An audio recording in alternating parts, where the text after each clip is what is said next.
It was not good. Like, and it was people, like, when I hear people bragging about, like, oh, like, I slept with this person, I slept with this person, like, I honestly feel sad for them because they don't know, they don't realize what it's actually spiritually doing to them.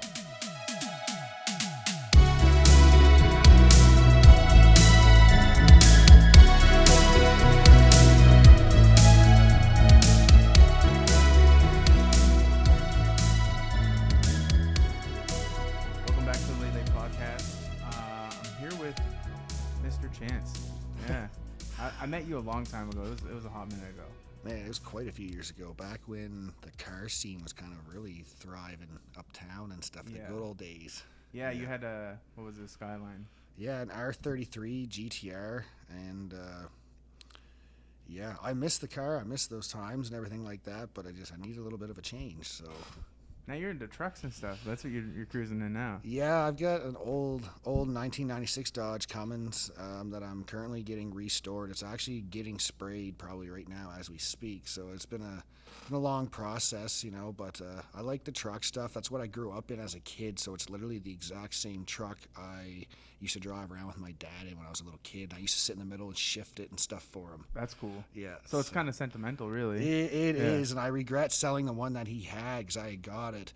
And then I ended up selling it and buying an R32 GTST Skyline, and I wish I never did. One of them things, right? Yeah. Hindsight 2020. Yeah. That's what they say. Yeah. I just noticed though, you got a gym, right? Yep. And I just noticed your hat and your shirt. Yep.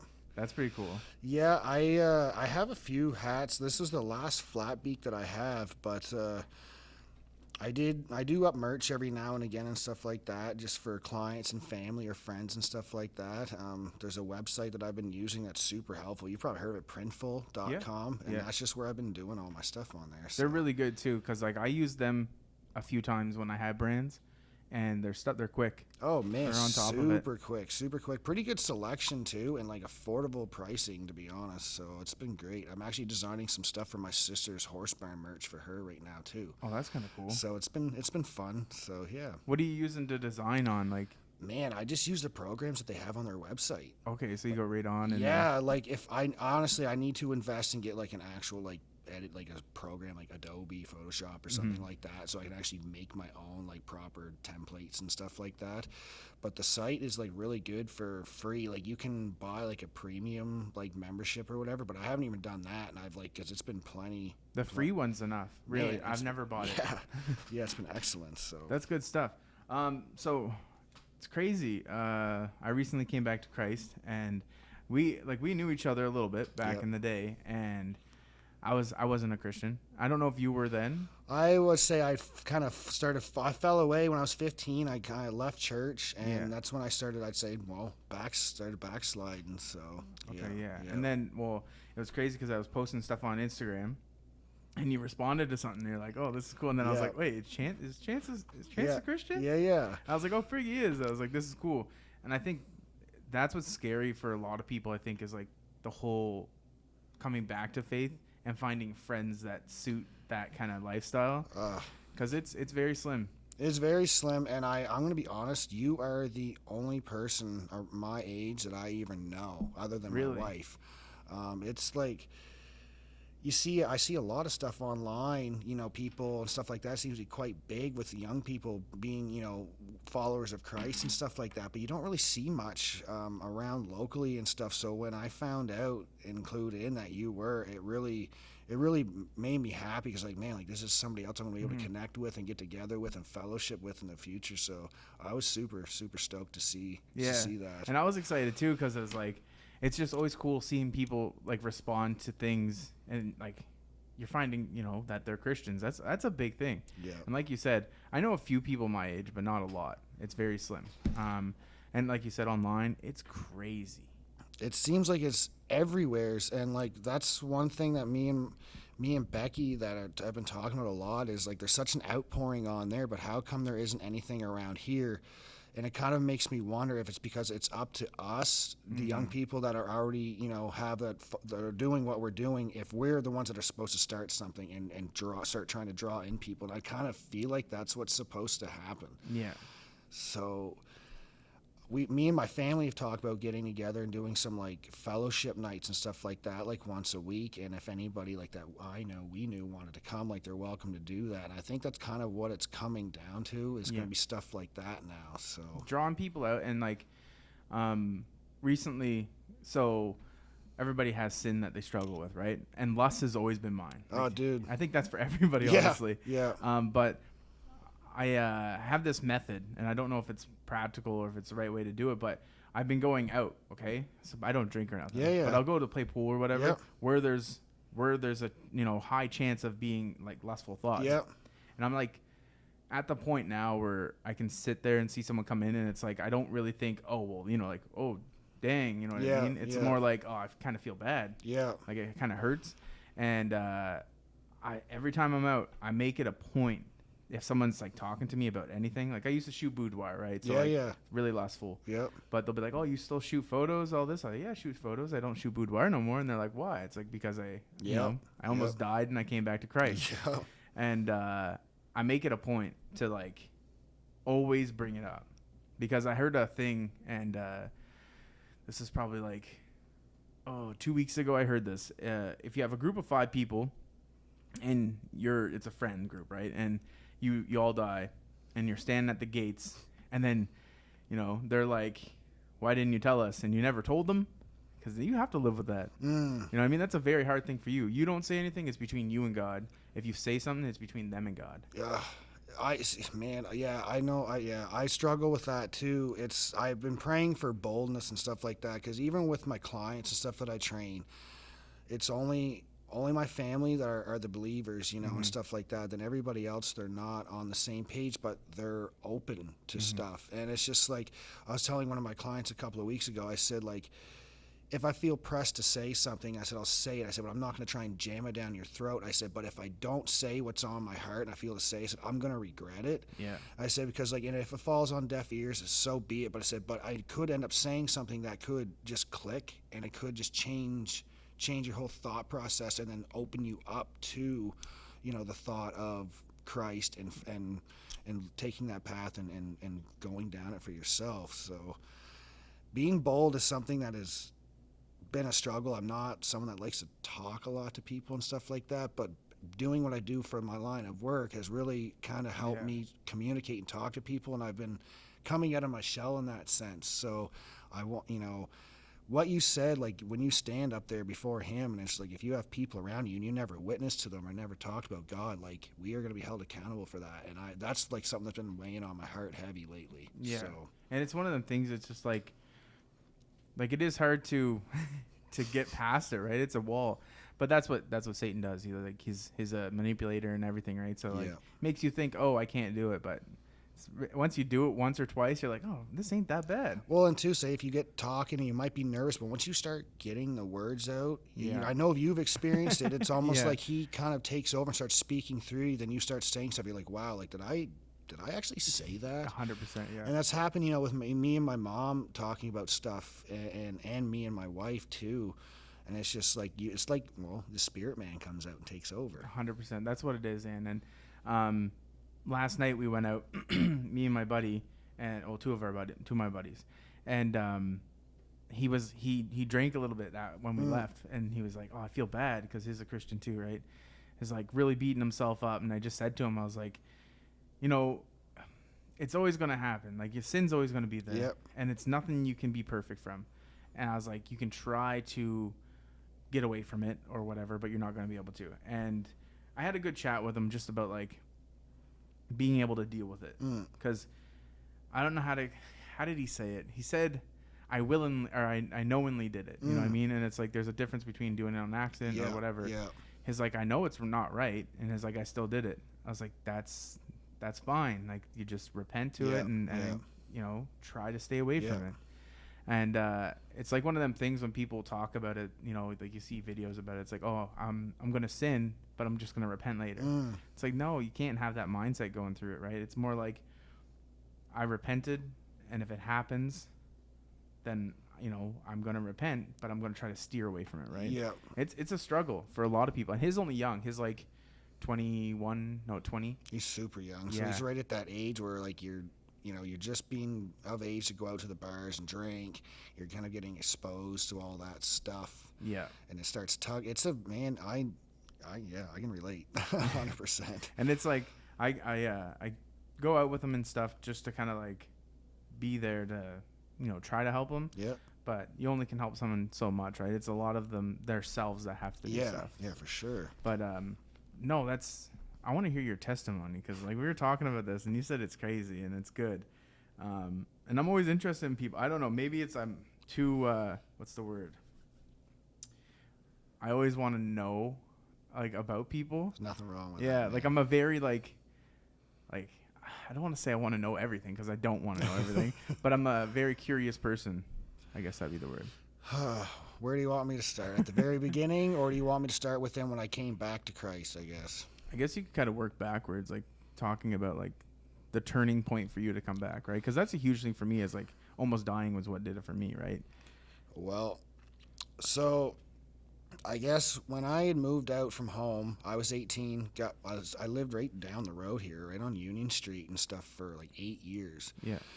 And I lived by myself for most of the time, and I had an ex-girlfriend. Like, we moved in together and stuff like that. And then when she moved out, everything kind of went like south. I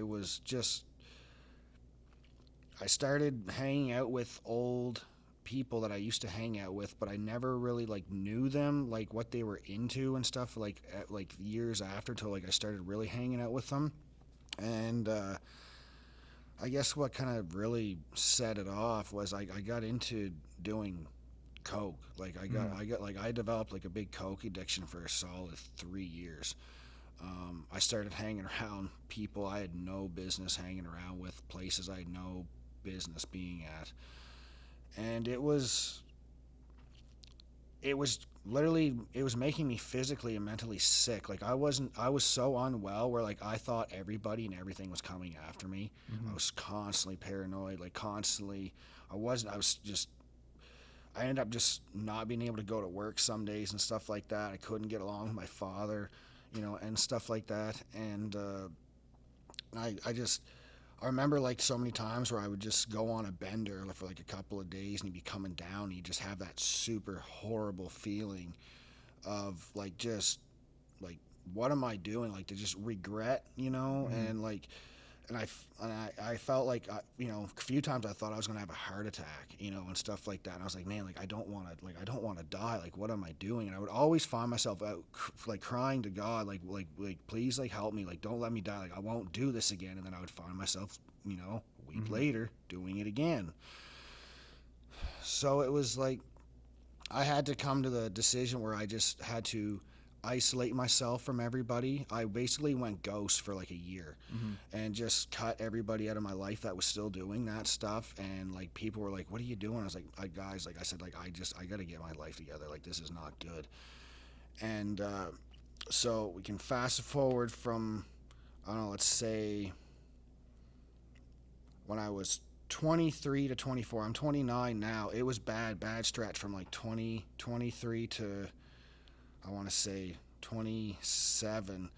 And then when right before I met my my wife, I got sober, and I was about 4 months sober or whatever when I met her, and we just started hanging out, and stuff like that. I didn't really expect a relationship to go to, but we clicked, and believe it or not, it was, I don't really know if I should say this, I want to get your podcast banned, but it was like on the Pizzagate stuff and the pedophilia stuff that was going on that we really clicked.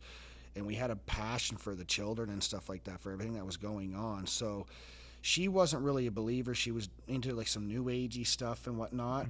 And then when I moved out of my old place, I started seeking the Lord. I found a program from my parents online, called the 11th Hour Program with Robin Bullock.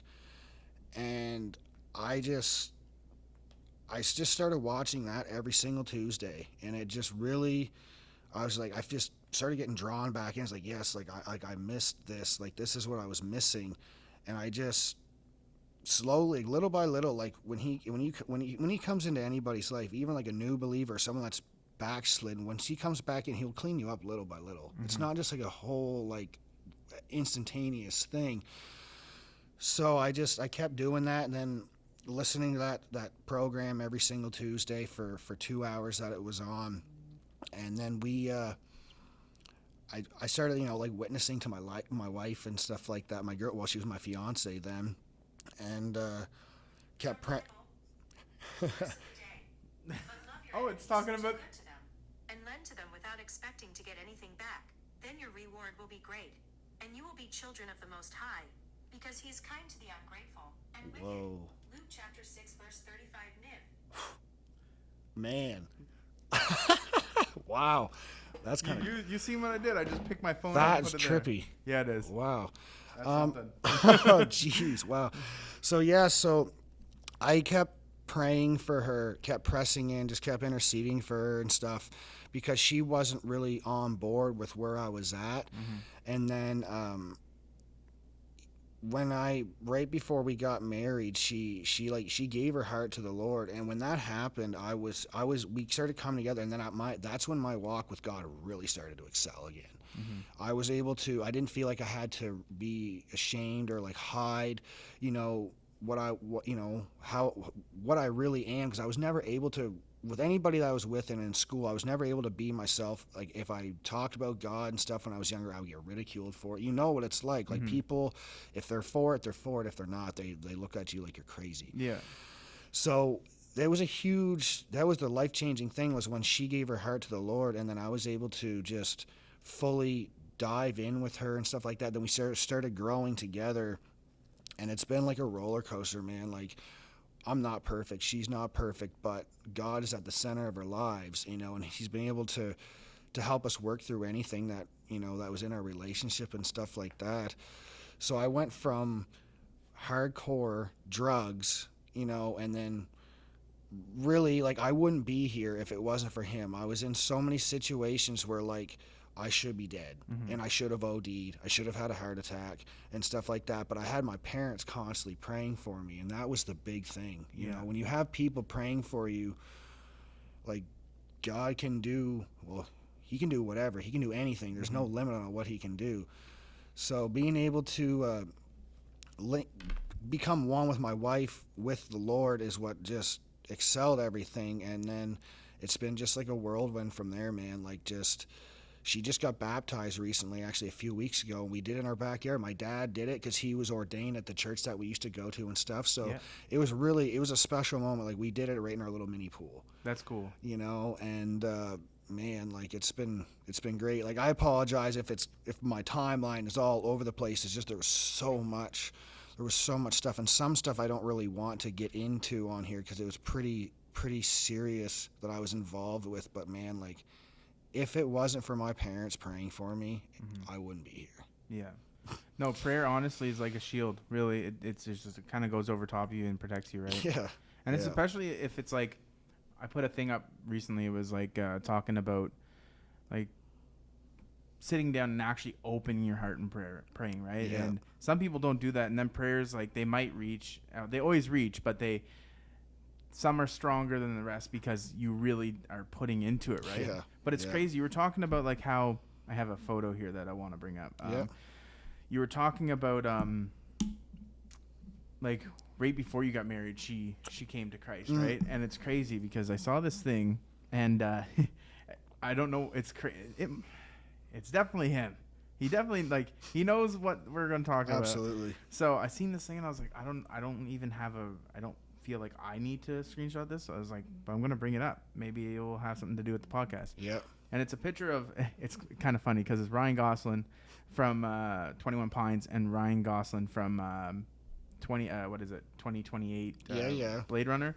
And it's him at the bottom, and then it's two different paths. And it says on the bottom, at Proverbs 18:22, he who finds a wife finds a good thing and obtains favor from the Lord. Right? So, like, you saying that she sent me that today too. Are you serious? Yeah, she sent me that. Yeah, she sent me that in my inbox on Instagram, and I looked at it. So that just trips me out even more that you just. Wow. Yeah, no, I seen it, and I was like, man, I screenshot this. Yeah, because I follow a bunch of pages on Instagram, and I see this stuff all the time. And I was like, that needs to be, Yeah. No, it's definitely him, man. And, like, even just sitting here when the friggin' there's no coincidence. No. Like, there never is. Like, it just, man, like that, what had took place with your phone started going off about that. Like that was. Yeah, so I have this app, Bible app, and it tells me verses of the day. Yeah. So that was the verse of the day, and that's a pretty powerful verse right there, right? Yep. But yeah, no, it just straight up read the whole thing. I don't know.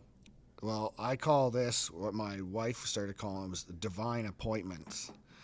And so like the day you had messaged me and you came out to my place, I felt like that was one of those things because that was the start of whatever's going to become of our friendship. I know like that I'm going to start hanging out with you because I don't have anybody else my age to hang out with. And like, I need to be around godly people. Now, mind you, I have friends, and stuff like that are good people, even though they're not Christians, but they're still not Christians. And it's like, I want to be around like-minded people to grow my faith, with them within the Lord. So, yeah.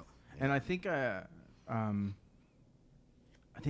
is it Becky? Okay. Becky or Rebecca's her name. Okay, yeah. Well, she posted something, it was a couple of days ago. It was about like, finding friends and how you lose friends when you come to Christ. Yeah. So I messaged her about it and I was like, oh, hey, look, you and Chance can come to this Bible study my buddy's going to start, right? And I think, like being, like you said, being around godly people is important because I might have stuff that will help you grow, but you might have stuff that will help me grow, right? And I told Noah that last night when he was getting out of the car. I was like, maybe we can go, down to the green later with another buddy of ours that's Christian, right? I was like, maybe we just read Bible, a little Bible study, nothing crazy. And I was like, maybe me and Meryl will learn something from you, or maybe you'll learn something from us. And no, recently, kind of off topic or change topics, I guess. I've been having a lot of chats with people about like why they don't believe in Christ and stuff. One of my coworkers, I had like pretty intense chat with.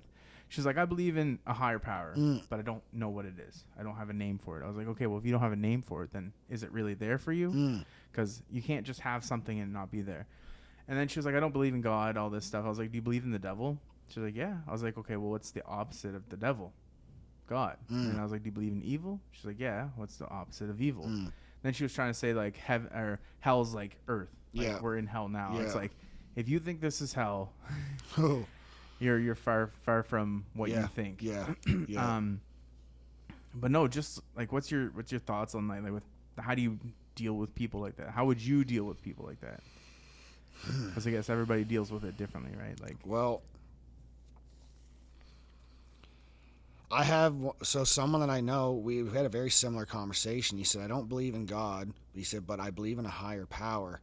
And I didn't really know what to say back to it, right? Because I didn't want to be pushy with them, but I'm to the point now where it's like I have to say it how it is, because what you said before, like when we stand before Him and there's people around us and we never said anything about God, we never witnessed to them, never even attempted to, like that's been weighing on me. So I think really everything that you had said, if you believe in one, there's the opposite. You can't just believe in one and not have the other. And it's a hard one.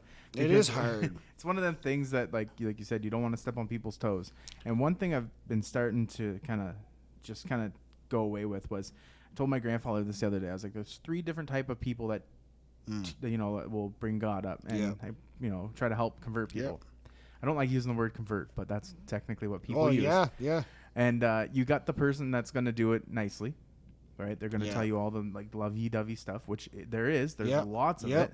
Then you get the person that's just going to be like, you should trust it, faith.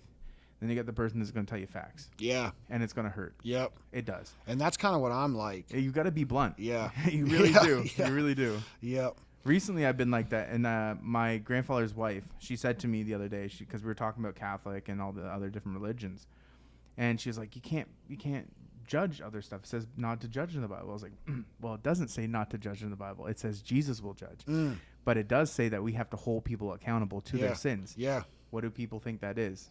Judgment. Yeah. But it's not judgment. We're holding people accountable to bring them to Christ. Yeah. Right. Yeah. So I told her that, and she was like, okay, kind of makes sense. And then we got talking about angels and stuff like this, and like, oh, do you think, you know, your family members are looking down at you? It's like, no, it says in the Bible that they're not.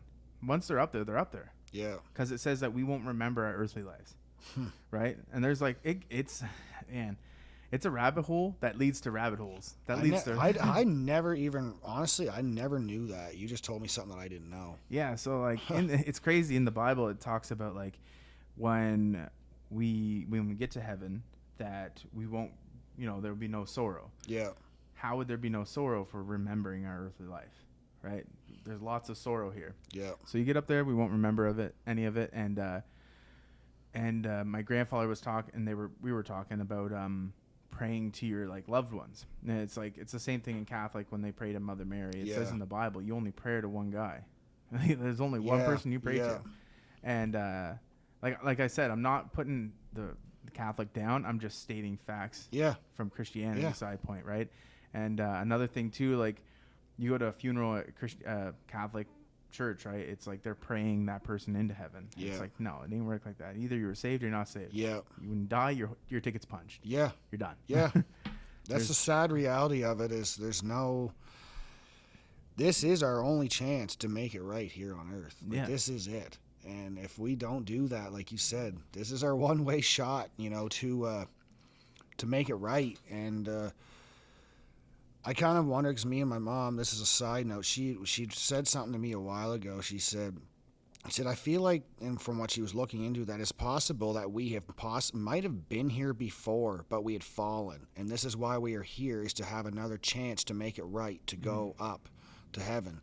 I don't know how much truth there is to that. I mean, if you dug deep into it, you probably could find, right? Like, well, that's what she was doing, and I believe, I'm not 100% sure, but I'm pretty sure it was from a man named Zen Garcia, is where she was looking into that from, and he's an older gentleman and stuff, and very, very knowledgeable.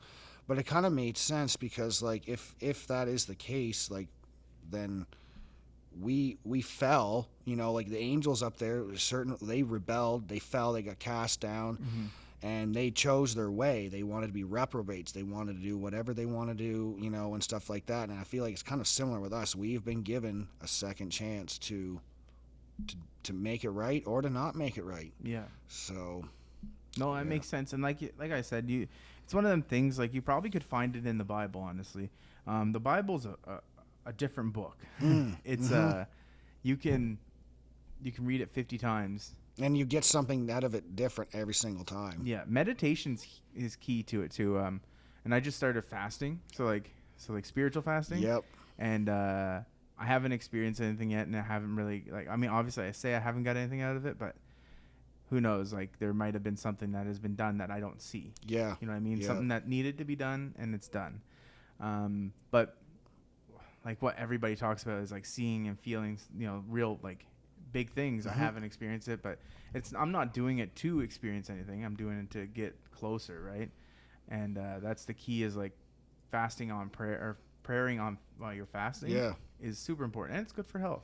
Yeah, so I need to do the same thing, and I use the excuse, like I'm gonna feel like crap if I do it, because I'm used to eating so much food because of what I do, right? But that's no excuse. Like, I have to die to the flesh, and I need to do that. And it was Becky that told me, you know, she went on a fast last week, and she did her first one for like the first time, just for the one day, but still, that's what she did. And she just pressed in, was reading her Bible like throughout the entire day, and worshiping and stuff like that. And I mean, Jesus did it. He fasted, 40 days and 40 nights. Yep, and he was tempted, you know, and everything else too. So that's something I need to do as well. So hearing you say that you started doing that, and then she's doing it, it's like, geez, I got to get it together. It's hard. Obviously, like, we're not capable to do 40 days and 40 nights because we need water. Right. Yeah. So like, I drink my water throughout the day, and I tried adding like social media to it. So I used Facebook and Snapchat, right? I took them off. Yeah. So I didn't use them for the day. It was the same with her. She just stayed right off the Instagram completely. And see, like, I use Instagram for work. So it's like, I really want to, but it's like, I need to keep up on that work side of it. Yeah. But maybe, you know, eventually maybe I'll be able to just be like, no social media, no device. Even if it was probably just for like 24 hours, you know. Yeah. I'd be really curious because it's like our phones, it's like an interference between us and I believe and God. Like everything, like if there's a frequency, everything electronic gives off a frequency. And I truly believe that the enemy uses frequency and can operate through all these devices that we have. And so it's way harder for us to be in tune with the Holy Spirit, in tune with God, and hear him speaking because we're just constantly distracted with all these different frequencies that are going on, and the 100%. enemy's just operating through them. So, like, man, like the phones are dangerous. Yeah. Like super dangerous. One crazy thing I seen recently. You have an iPhone? Yes. Yeah. Yeah. What fruit did Eve eat? Wasn't it an apple? It was an apple. And then you've got that. And it's a bit apple. Yep. Yep. No, it's there's a lot of stuff, man, that's like it's so in the open. Yeah, it is. But it's like we're just so trained to be like, oh, that's just a coincidence. Yep. It's not real. Yep. No, that ain't a coincidence. No, it's not. 100%. They knew what they were doing. Yeah.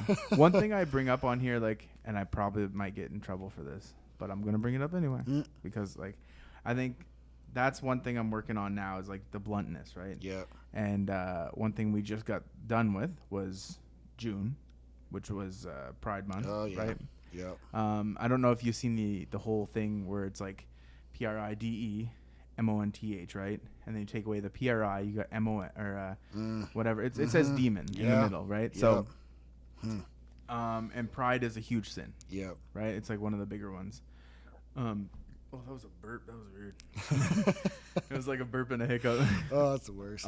But no, it's a scary thing, man. Like seeing, I don't know, it's scary. Well, man, when you got Biden coming out saying like they've got the pride flag in between their flags, and he's saying America's built on pride. Man, I was listening to a podcast show that I actually so into called The American Vindicta Show. He's super small following. He's got less than 4,000 subscribers on YouTube. I'm going to send him to you later on. Yeah. Dude, Canada and America are in for judgment. And they were saying that one of the judgments that God will use is war. And, man, like this whole pride stuff, and it's a super touchy subject, like all of this stuff. But again, like we kind of got to say it as it is. And I don't know if I feel like it's almost too late that the judgment's already inbound, you know, and it grieves me deeply when you see like there's the huge attack on the kids, you know, and everybody that's coming up. I was talking to where I go to get my hair cut at the barber shop, you know, and the owner, I don't believe they're Christian at all, but his daughter is 4 and she's getting ready to go to start her pre-K, and he put her in the Christian academy because nowhere else is safe. Yeah. So you know it's stuff is bad when you've got like people that are not Christians or follower of God wanting to put their children in Christian schools because they're just terrified of what's going on. They feel helpless, like they feel like there's nothing that we can do. Yeah. So again, man, like this whole pride thing, it's satanic, it's evil. Like there's no way around it, you know. And they're destroying these children. It's like another form of depopulation because none of these people are going to be able to reproduce. Exactly. Yeah. You know, and I believe that it's part of the enemy's army for the end time that he's creating. Because when you think about it, like the Baphomet. What is the Baphomet? He's half male, half female, half animal, and they've got all these kids, you know, and everybody's saying, well, you can be whatever you want. Yeah, and you got people saying I'm like identifying as animals, right? Yeah, you know, and then so it's just, anyways, like I could go on and on about that, but yeah. I brought the topic up a few times on the podcast, and it's been all right, but I've never brought up the pride demon thing, and that was alarming when I seen that exposed like that.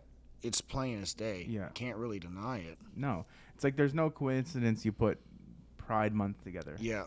Yeah. Like you could have used a whole different word. Yeah. Like, you know. Yeah. And it's you know, and then pride comes before the fall. So, and if you got America saying this is what we're built on, I feel like the fall of America is right around the corner. Yeah. And that's what we were talking about today. We were driving up the road to go get the drum set and stuff. and we were talking about like in the Bible talks about like the military, 2 million, men military. Yep. And that's formed. Yep. That's a thing. Yep. You have it, and it's like, yeah. I was like, man. And, I watched the movie Chosen. I don't know if you watched it. No, I've heard of it, though. Super good. Yeah? Super good. I'll check it out. But in it, Jesus, played by Jonathan Rumi, he always uses the word soon, right? And I think it even says this in the Bible about like the word soon. And soon can mean, when I walk outside. Yeah. Soon can mean 5 years from now. Yeah. You know what I mean? Because if you think about it in the sense of like, okay, eternity is a long time. Saying soon is usually like something around the corner. So eternity is a long time. So me saying soon can mean 500 years from now. You know what I mean? Like it's a very, very wide window. So no, we're definitely in, like, I think it's end times for sure, obviously. And some people say it's like end hour. And I mean, I could see it, like it's, and it's scary too, because like what I've been like, what hits me hard and always has is the fact that if I'm trying to bring somebody to Christ and they just don't want it, but they're a loved one, right? That hits me hard, because like, I know what's going to happen, I wish you did. And this person knows Christ. Like they know, like they don't follow him, but they know about it. Yeah. And my grandfather said the other day, we were talking about the Bible, and he said, it says in hell, or it says that hell will have different scales of torture. Yep. And the top one, like the most torture, is people that have like heard or accepted the word of Christ and turned away and stayed away, or laughed at it or mocked it, right? Isn't that like one of the biggest things, is like denying Christ? Isn't that like one of the worst? So blasphemy is like the most like whatever. But the unforgettable sin. Blasphemy to the Holy Spirit. And then there's the, if you deny me in public, I will deny you in front of my Father. Right? Obviously it's probably changed. The words are a little different, but no, it's and that's one thing when I first started to come back to Christ, is like, if I'm asked in public if I'm a Christian, I'm gonna say I'm not whatever of it. You know what I mean? Like, no, it's hard. When someone says being Christian is easy, it's not. It's really not. And for someone to say that now Christian men are weak, that's super false. It takes, man, I'm telling you, the path to heaven is narrow, but hell will open you with wide open arms. Like it's so easy to go down that path. And what's alarms me is there's going to be a lot of people that have proclaimed to be Christians, but I think are going to be turned away. He's going to say, well, you knew who I was, but I didn't know who you were. Yeah. And that, like, that hit me hard, because I was always scared, like, am I going to go to heaven? Am I going to go to heaven? Am I doing the right thing? And it's just, I overcame that. And I know where I'm going to go. I'm not perfect. We're not perfect. We're a constant work in progress till he takes us home. So, I don't know, man, like, staying silent about it, like, it's not the way to go. Like, if someone, like you said, if someone asks you, like, oh, I'm a Christian, like, I'm not scared to deny it. Never was scared to deny it. But more and more people are just, they're like, I don't know what to believe. Or like, I don't know, I believe in something, in a higher power. Well, I don't know, guys. Like, I don't know. I got to do a better job of straight up, like, this moment right now of us talking is making me realize that I have to do more to telling people about God that are in my life, that are around me. Because if I don't, I'm going to be held accountable, and I don't want to hear, why didn't you do that? I want to hear, well done, faithful servant. Yeah. I want to hear that. That's what we all want to hear, right? Yeah. And it's a hard thing to hear. Yeah, absolutely. Oh, it's all good. So I had a question in my head, and then like I went over there to do that. Oh, it's all good. It'll come back to you. It's one of them things. But no, I find like a lot of the times when I get into a situation where I have to talk, like try to convert somebody, 9 times out of 10, it's like I'll start into it with my knowledge, and like you said, we were saying earlier that he just takes over. Yeah. And I find sometimes it's like after it takes over, then you try to think about what you said, and you're like, oh, frig, I forgot what I said. Yep. And like, what was it? Like, yeah. But no, there's a movie. That's what I was gonna say. There's a movie. It's called The Case of Christ. Okay. I don't know if you've seen it. It's No. really good. It's on. You have to rent it on YouTube. Yeah, It's about this guy. It's based on a true story. He didn't believe in the Bible. He was a journalist, and his wife came to Christ, and he was like, "I'm going to prove you wrong. I'm going to make you come back to be an atheist," right? And so he did all the research, everything, and I think maybe it's because I'm biased because I am Christian. Yeah.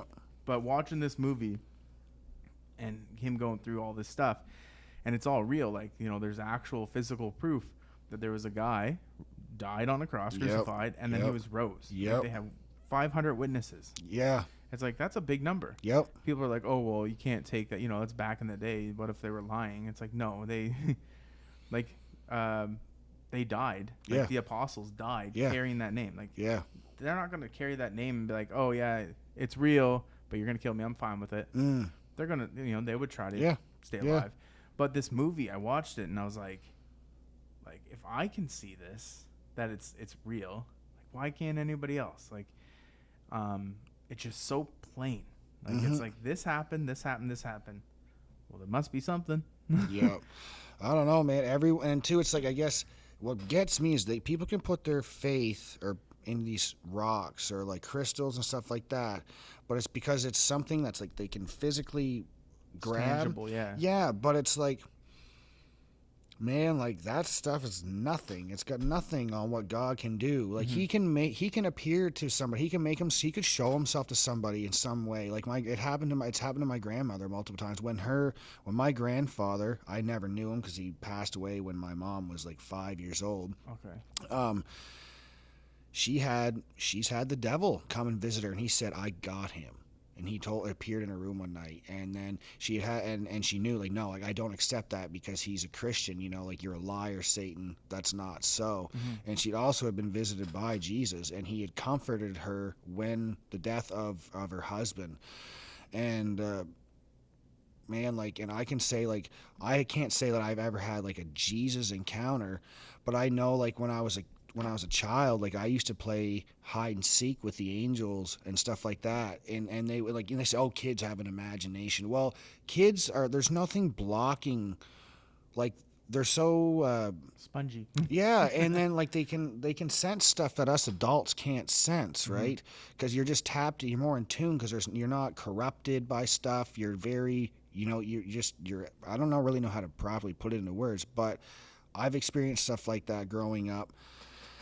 And I know other people in my family have also had like some crazy encounters with God and different spiritual things too. And he's very real. Like, you know, like if someone doesn't believe, you know, I believe that they could call out and ask him, like, please, like, because if they're serious, you know, they could call, and he would make himself known to them. Whatever, might not be a physical experience like me and you sitting here talking, but I guarantee you they would have some sort of an experience like my wife did. Like she, you know, one time when she was in the shower, you know, a lot of the time I've had that too, where God will talk to me, literally will speak to me or give things to me in the shower. Why? Because there's no distraction. There's nothing. There's no electrical frequency. You're just in there, and you can hear. You're clear-minded. Yeah.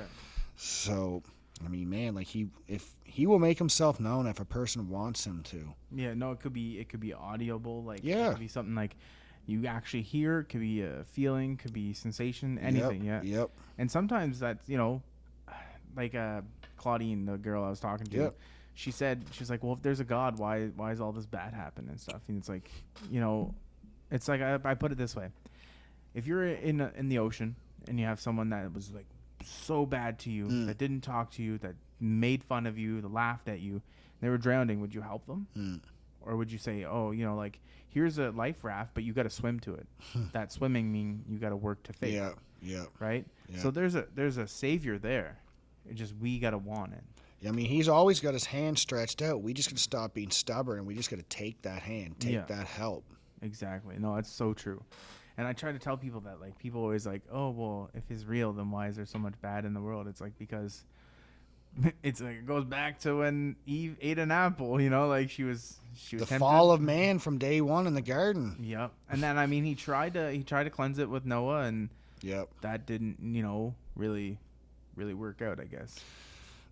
Man, yeah, that's a whole other can of worms. That is, because people say, well, didn't he wipe out everything? Well, he did, but I believe that some of these things might have went inside the earth or underground or whatever you want to call it, and like too, like I guess every single generation there's been an antichrist figure that has tried to come up and take over as well. And like the devil, he's had this plan from day one. Oh no, 100%. And like where we're at right now, because we haven't done our job to speak up, to voice right from wrong. And it's a big part of where the world is in the state that it's at, with the pride stuff, everything. It's like being a bystander and not saying anything doesn't fix or do any good. No, You're just as guilty as the people, in my opinion, that are pushing this garbage. Mm-hmm. And so if more people like us, and whatnot, and prayed for our leaders, that's what needs to happen. Is that like it doesn't seem like there's as many people crying out and getting on their knees and doing what we need to do, going to war, in the throne room and interceding for our leaders and for the removal of people and stuff like that. Like, we are to blame. Unfortunately, we are responsible. We had a choice on what we could do, and the majority of the world chose what they wanted to do. Mm-hmm. They said nope. They took God out of the government, took God out of the schools, and then look where we're at. Yeah. That's one thing I tell a lot of people is like, people don't fear the Lord no more, right? No, and they don't. It says in the Bible, it's like, it's in Proverbs, what is it, like Proverbs 1:7 or something like that. It's like the beginning of knowledge is the fear of the Lord, but fools despise wisdom. Yep. And instruction.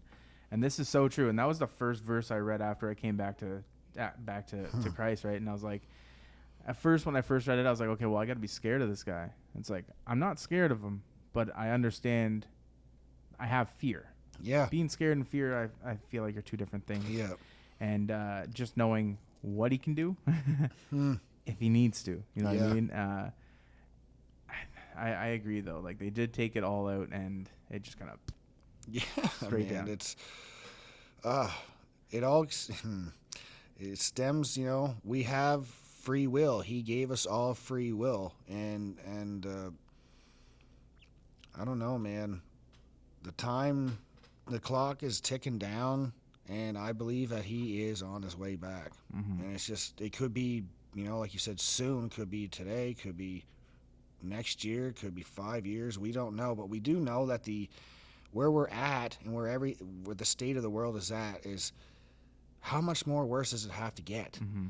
Because they say, like, oh, it'll be like in the times, just as bad as like back in like Noah's time or in the Babylon and stuff like that. Well, in my opinion, it is just as bad, or if not worse. Yeah. It's just like, how would you say it? It's a different type of bad, right? Yeah. Like back then was like, they didn't have certain things. Mm-hmm. Like obviously they didn't have technology. Yeah. And now it's so accessible to everything, Yeah. right? Like, we know what's going on in Ukraine. Like, I can pick up my phone and find out in like 10 seconds. Yep. I think that's a huge thing too, is having, I don't think we're meant to know everything. No. Well, we're not, right? Yeah. And I feel like that's an overstimulant to our body and stuff. Yep. And that's just Satan trying to plant things, right? Yep. Like, hey, look, all this stuff. Yeah. But kind of to hop a different topic. Sure. You sent me an Instagram page recently when I was at your house at what is it, Blurry Creatures? Blurry Creatures, yep. Yeah. So I've been trying to look into the Bible and like understand like Old Testament, right? Before like all the things that were out there. Yep. And like one thing that sticks to me is angels. Okay. When I think of like before I was following Christ like heavily, I would think angels being like an angelic, like beautiful being, and obviously the archangels are like that's what they are. Yeah. But then you have like these other angels that are supposed to be like spheres with eyes, and they're like seeing everything, right? And some of that stuff it's scary. Yeah. I mean, it's supposed to be, right? Yeah. It's supposed to put fear in you. Like, have you dived in any of that? Like, not just angels, but I mean, like, any of the, like, the giants, like, things like that. So, okay, so I guess this should have been in part of my testimony about coming back to Christ. Is my sister turned me on to that podcast, and I'm super, super fascinated. Like, that's like what I call like my extracurricular for Bible stuff, is the giants and the Nephilim, all that stuff. Man. Genesis, and then even like the book of Enoch, which I have a book of Enoch. I tread lightly because, you know, like the Bible's number one, but there's a lot of history and stuff that was not put, like, left out of the Bible, that Enoch and those different books have, that I think are really, really important. And in a way, I feel like they've kind of taken and removed stuff from the Bible so that way we don't actually know the real history. We don't really know where we came from. We don't really know what was taking place, what actually was on the earth, what still is on the earth. Because I believe that giants still exist. I believe that they're still here. I don't know if you ever heard about the story over in Afghanistan about years ago, like the mid 2000s, where these soldiers encountered one that, like, slaughtered most of their crew that they were on, and they took it down and they took it to base or whatever and did whatever with it. But that went around. There was major physical evidence and on that actually had happened. I forget what the question that you asked me, Mike. What did you ask me again? Just the whole, like, about the, I don't want to use the word creatures. That's what they use, but like, you've obviously dived into it. Yeah, I have, and I believe that all this stuff is real, and most of the stuff that they say is fiction. It had to come from somewhere. Most science fiction or most fiction stuff is, I believe, it's true. Most of it's true. Might not be to a T, but yep, like, giants are real. I believe that we've got something I've been interested in lately, because I never thought in a million years, sounds crazy, but it's the topic of Bigfoot. Okay, from the research that I've looked into and my mom's looked into and stuff, is I believe that Bigfoot possibly was pre-Adamite, or whatever you want to call it, here before Adam or whatever. It's been here for a long, long time. And the reason why I'm bringing this topic up is because I looked into stuff before. I've seen stuff on Bigfoot, never paid any mind to it. Well, then, within the last few months, there's been some weird activity around my house. I don't really tell anybody this because you don't want the wrong people getting and coming and doing stuff, right? So there is an archway that is formed by a bunch of trees up along my driveway, and it's not natural. And no person would be able to bend these trees into a perfect circle. You go looking further, there's all kinds of stuff. Like, me and my mom and Becky found footprints, and I know they're Bigfoot footprints.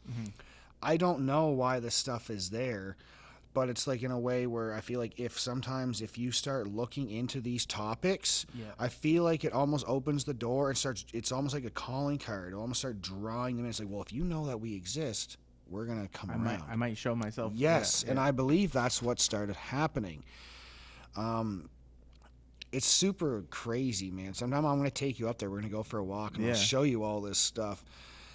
But that stuff is very real. You know, the Bible does talk about there being, you know, creatures or whatever, you know, and like demons and like stuff like that, I believe, are the disembodied spirits of giants that are roaming and whatnot, and they need like a body or a vessel to live inside of. But like, I firmly believe that Bigfoot is real. I don't know if it's good or bad. I believe that possibly they could choose, like us, who they want to serve, because there's stories of them doing things that were good to help people and children, and there's stuff of them doing horrendous things. You know, and like we have free will. I believe some of these things have free will too, but we've been so suppressed and lied to about all this stuff that, like, when all this stuff starts happening and people start getting an explosion of these things, people are not going to be able to handle it. No. And I think that's part of Satan's, you know, plan too, right? Is to make it like overwhelming, and stuff like that. And like I'm pretty sure it says, you know, like men's hearts will fail them in the end when things start coming up upon the earth. So like, all that stuff is real. I believe that's just my opinion. People can do their own research and stuff and take their own rabbit holes. But I know, like, from listening to the Blurry Creatures podcast, where people started entertaining these thoughts or these subjects, and then they started having things happen. They started making themselves known, because it's a spiritual thing. I believe, like, once you open that door and you're like, okay, well, this stuff could be real, or like this stuff is real, it's like a calling card. It just opens the door. People start experiencing stuff, myself included. I've experienced all kinds of demonic things growing up. Like, it's phew. So now, like, I had a chat the other day, and we were talking about like spiritual warfare. Okay. And I don't want to use the word realm, but that's really the only way you can use it. Yep. So like spirit realm, earth realm, and then Yep. like obviously Yep. the higher power stuff, right? And I feel that, like, obviously we know that Satan was an angel, right? And he was cast down. Yeah. And he was an archangel. Yeah. Like he was He was with a top dog. He was Michael and Gabriel, Yep. like with all them guys, right? And or all them angels, and he was cast out. And I feel like you were saying, like, demons are like, you know, wandering things, right? See, I feel like demons are angels, like regular angels, that follow the same step as he did. Yep. And I feel like they're cast down. Yep. So, like, right now, there could be like straight up warfare Oh, yeah. happening, like, in front of us. Yeah. We just can't see it. Yep. And in my mind, it's like, I don't want to sound like, I'm trying to think of the right word to use. I always get, like, words that I know what I want to say, Yeah. but it's like, I don't want to say that word. Yeah, I'll say no, something I else. know what you mean. It's scary. We'll just use that word because Yeah. it's basic. But knowing that it's, like, actually happening and, like, it's going on and it's crazy stuff. Yep. So now, like, the spiritual warfare stuff, like, have you dived into that? Or, like, I have dove into it. The thing is like, we've been so suppressed, right? And the church has been super suppressed too. That spiritual warfare is just as real as the physical warfare. We've just been trained not to pay much mind to it. yeah. It's dangerous. Like, it's way more dangerous than the physical stuff, because, like, a lot of these things have the capability of dipping out of our, I don't know the right words, but I'm gonna use our dimension or reality. Yeah. They can go off, but they can come at any time and stuff too. And it's very, very, very, very serious.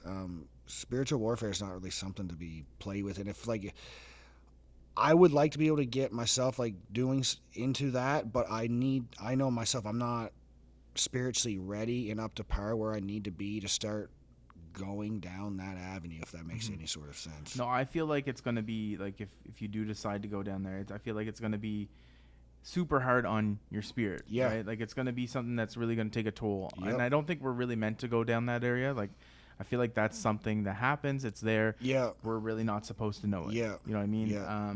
Because there's a story in the Bible where I can't remember who it was, but he asked to see what the first thing you saw when you died was. And it was this, like, really inviting, awesome smelling, like, really, like, I guess we'll use the word handsome. Yeah. Right. And Yeah. it was like a guy that just kind of invited you and accepted you. And then he was like, okay, well, I want to see what you see when you die as a bad person. You know, this is dying as a good person. I want to see when you go to hell. And it's like, you won't be able to handle it. You won't ever be able to go back from it. And he said it was like a black figure, and it was just like stench, and it was just like, just wanted to grab you and take you. Yeah. And it was the scariest thing ever. And I can't remember where I seen that or I read it somewhere.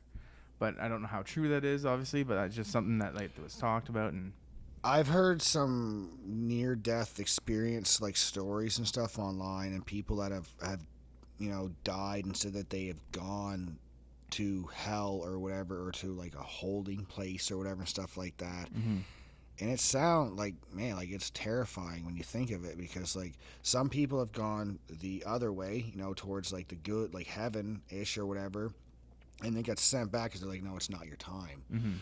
But, like, man, like, I would never want to experience that, you know, even remotely seeing what hell would even be like, because, like, it, you know, people, like, it's people don't have a proper conception, I don't know if that's the right word, of what eternity is, because where we go, that's eternity, and it's hard to wrap your mind around eternity, because it's we us as people, we can't really wrap our minds around. It's forever. So you think about if you go to hell, it's forever torture to like the fullest extent. And I know people that have died or like tried to commit suicide and have gone and then have come back, and it's changed them. You know, like they were okay, but they're like this, like it's very, very, very real. And sometimes like for people, if they're not sure what to think, just listen to somebody that's had one of those experiences where they might have passed away and they've gone and seen, because like to someone, unless you've experienced it yourself, you're not going to understand. But hearing somebody talk about it, like it kind of changes your way of thinking. I'll tell you right now, I don't want to go there. No. And you were talking about like how we really can't understand eternity, right? And this is so true. And like we have a hard time understanding 100 years. Yeah. You know what I mean? Or 1,000 it's a long years. time. Yeah. And just like there's no end. No. And no, it's it's a topic that is scary. Like, and I know as Christians it's supposed to be inviting, and it is. Like, I'm excited for it. Like, obviously, because I know where I'm going to go. Yeah. You know, I'm excited for it.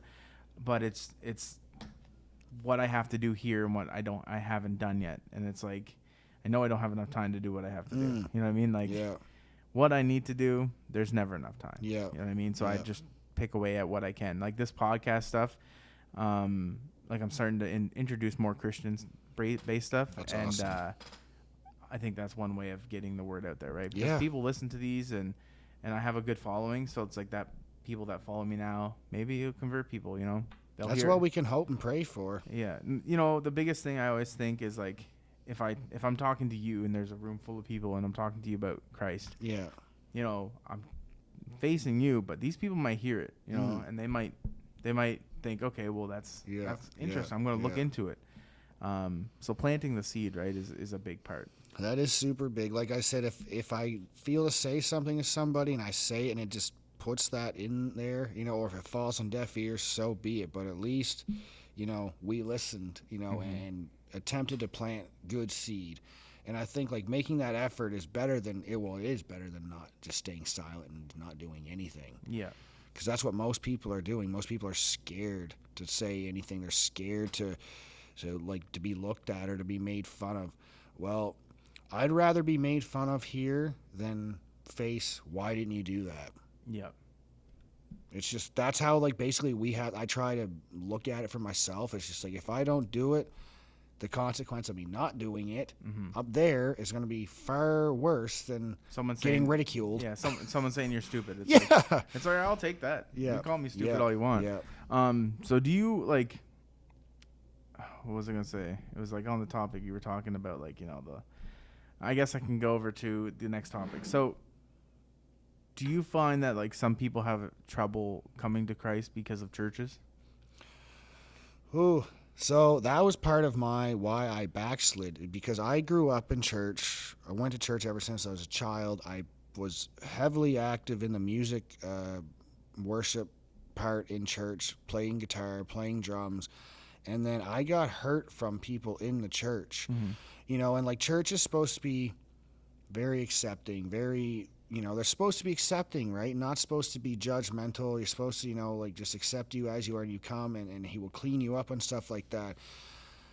But when you've got people in church being not Christ-like, it really damages you. I know it damaged me, and it makes me super nervous to want to step foot in a church and let my wife step foot in a church, because especially after knowing what I know now, and there's a lot of stuff going on that's like not so, like it's false doctrine or whatever you want to say and stuff like that.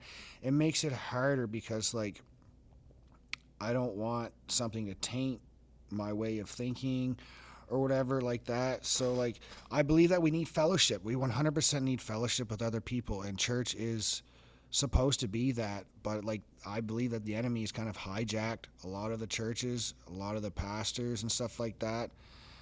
And there's a lot of stuff going on that shouldn't be going on, that's causing people to get hurt. You know, say if there's something going on and doesn't ever get addressed, you know, like by the people that are leading it, they just whatever, just you know, under the rug. Like it doesn't do any good.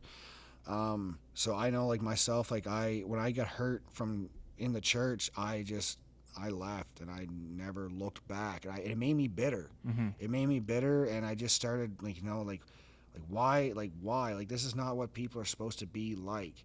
Like I never meant anything wrong. My intentions were always good.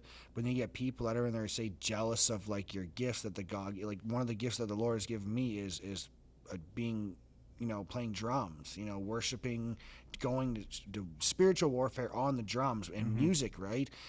And then there was someone that got upset, and they just kept causing problems, and nothing ever got dealt with. So I left. I couldn't handle it. And unfortunately, I know my grandfather had gotten hurt because he used to act in church for the Easter plays and stuff like that. And someone had did something to him. He never went back. He never went back to church until like the last few years. He's been going summers with my grandmother, which has been great. But there's definitely, I'm not talking bad on church. We need church, and if we find a church that is good, like you're going to one that is like I want to go and check it out myself, and we need that. So like my advice to anybody is, if you've ever been hurt in the past, you can't just say all churches are bad. My wife has been saying this to me over and over. You can't just say all churches are bad because you've experienced something from one place.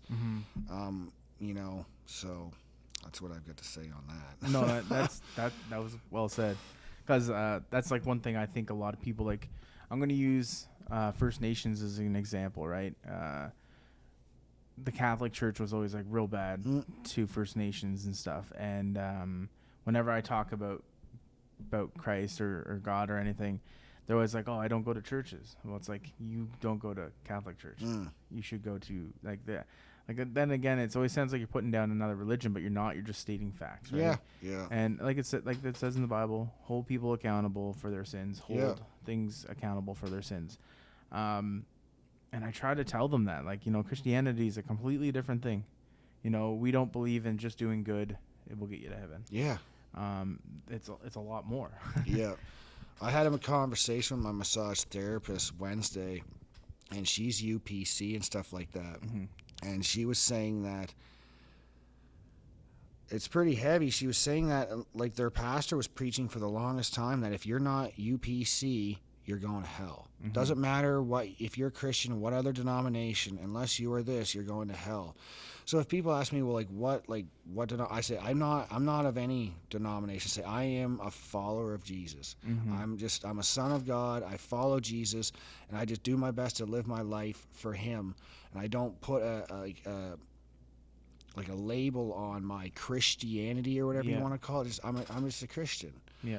So that's where a lot of people say, oh, you've got to be this, you've got to be that. No, you don't have to. What matters is your relationship with the Lord. That's what truly matters.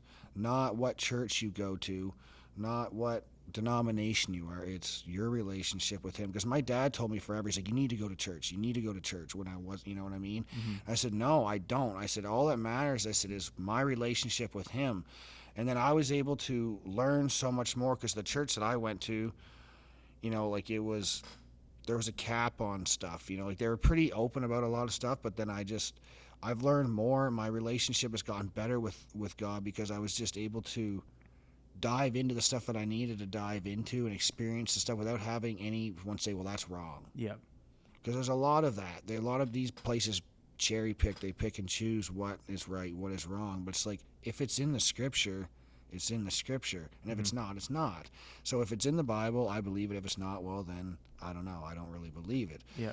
So just, again, like, our walk with Him is what matters most. Yeah, no, 100%. And one thing I find that I can tell if it's a good church from here or not is if I go there, first service that I'll ever go there, right? And I'll sit down, they'll start preaching and whatnot. And if it's like spoke directly to me, like something I'm dealing with, it's 100% where I need to be. Yeah. Because why am I way over here talking? I'm so far away. But no, it's his speaking through the pastor to you, right? Yeah. And that's how you know it's the right spot. And there's a few churches that I've been to that has been like that. And the pastures are really cool. Like Devon Park is a really good place to go to. I go there. Do they still have the school there? Or So the FCA is what it is now, and it's over where South Devon used to be. okay, because I went to Devon Park Christian School from kindergarten up to grade 3. Okay. So like I was Wait, went. how old are you? I'm 29. We might have been in kindergarten together. Man, that would have been something now. No, like, I guarantee we probably were. I went to kindergarten there. Wow. Jeez. And it was at the church. Yeah. Downstairs. Yeah, and yeah. The hallway, and you would turn this way into the Yeah. classroom. And the reason I was taken out of there is because I didn't want to learn schoolwork. Okay. I just wanted to learn the Bible. Yes, sir. Yeah. Wow. No, chances are we went to school together. Man, it's a small world. That is. Jeez. That's like such a weird thing, right? Like I didn't know you went there. Yeah, I didn't know that up you did until either, grade so. 3. Yeah. Yeah. Well, I mean, a lot of people like you don't really kindergarten for me. Like I was only there in kindergarten. So and then I went to the reserve and was on the reserve school for a while. Yeah. But no, that's crazy though. Yeah, man. I went there, and then from grade 3, I got pulled out partway through. Then I was homeschooled all the way up from grade 3 to grade 7, and then I went to public school from grade 7 on. Honestly, I wish I never went to public school. It's just I learned a lot better, being homeschooled and stuff like that. You weren't exposed to all the corruption and stuff. There's too. lots. Oh man, like I couldn't even imagine being a kid going to school now with all the stuff that's going on. And see, I had someone on a podcast recently, and he talked about that. He was like, about being a kid nowadays in 2023, or even like at the age where you're starting to date and stuff. Yeah. And a lot of it now is like this hookup culture thing, right? And it's like no one wants to date. It's just like, oh, we'll just hook up. That's it. Yep. It's like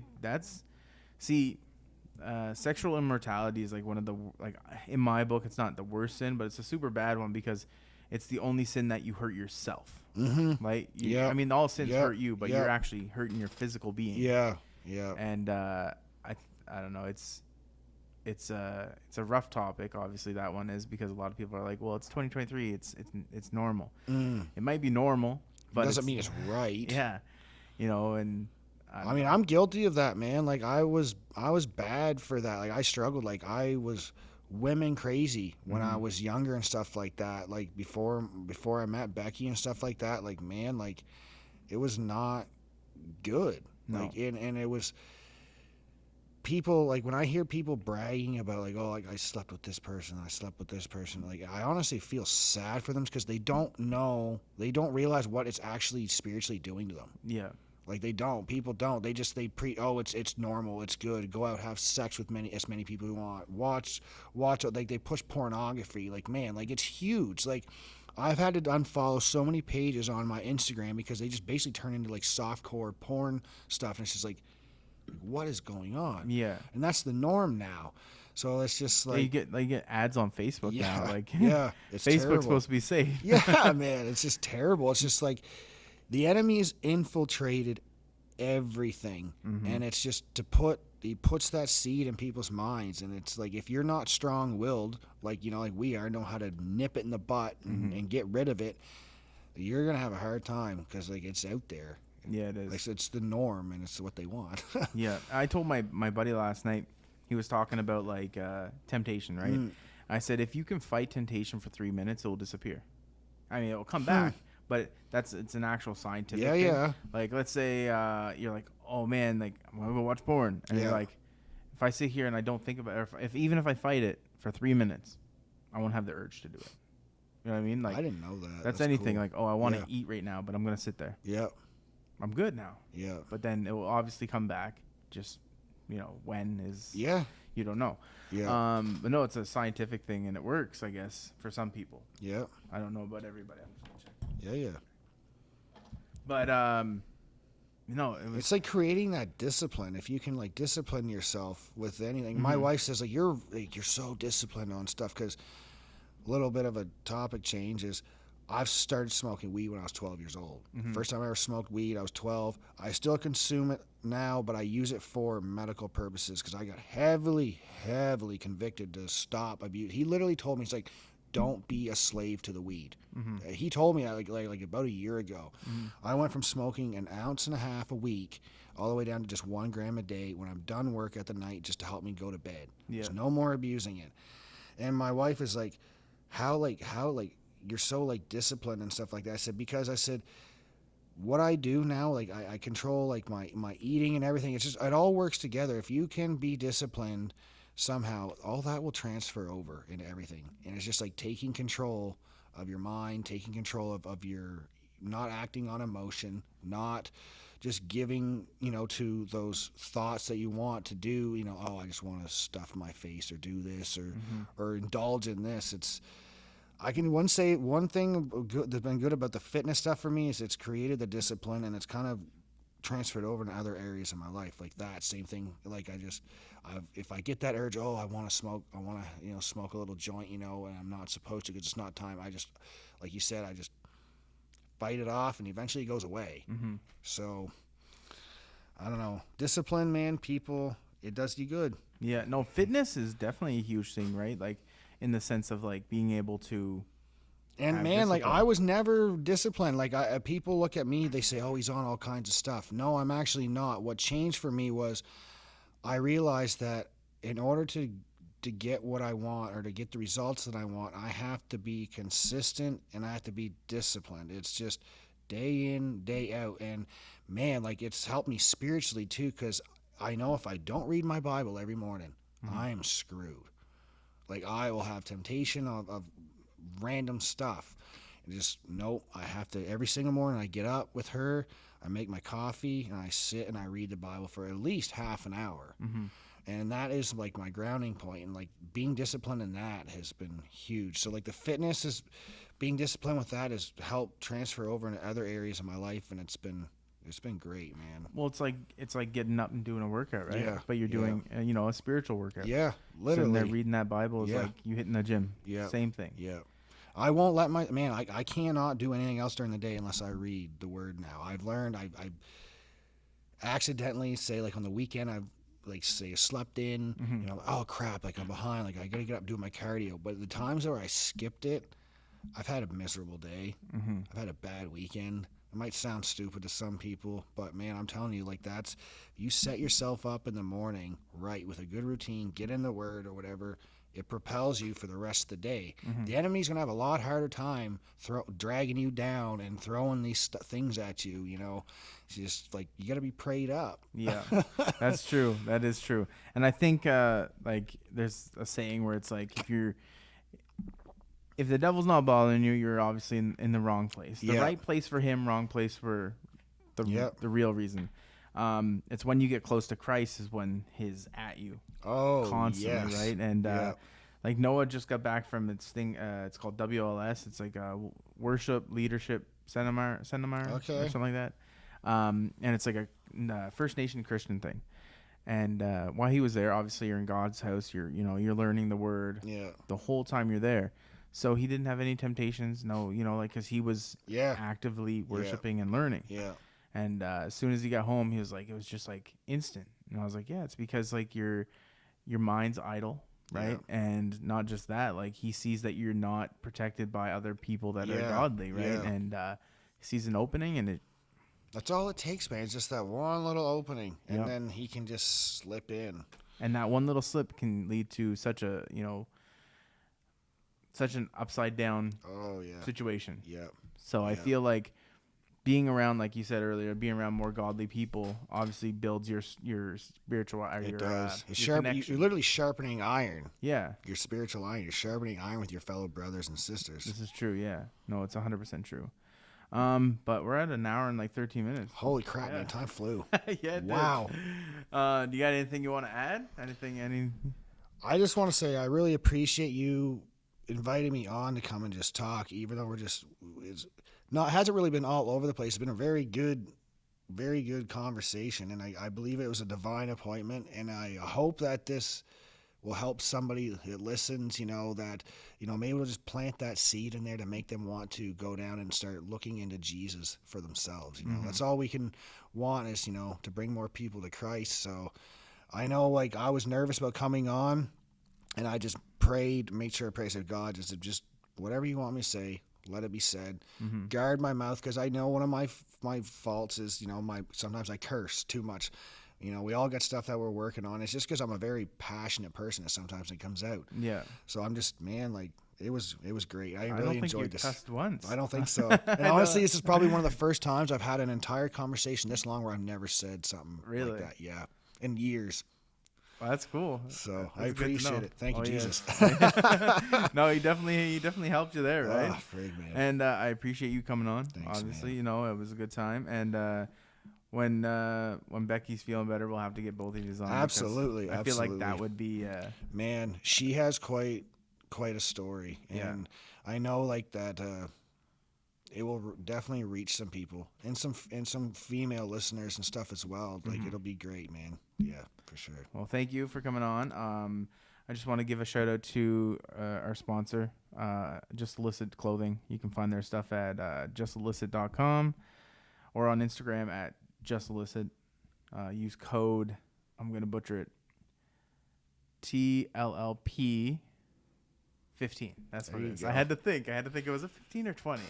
But no, check them out, and thank you guys for tuning in and watching or listening, and I guess watching some of these clips because they're more clips than anything. Yeah. But thank you again. Thank you, brother. You guys have a good night. Bye.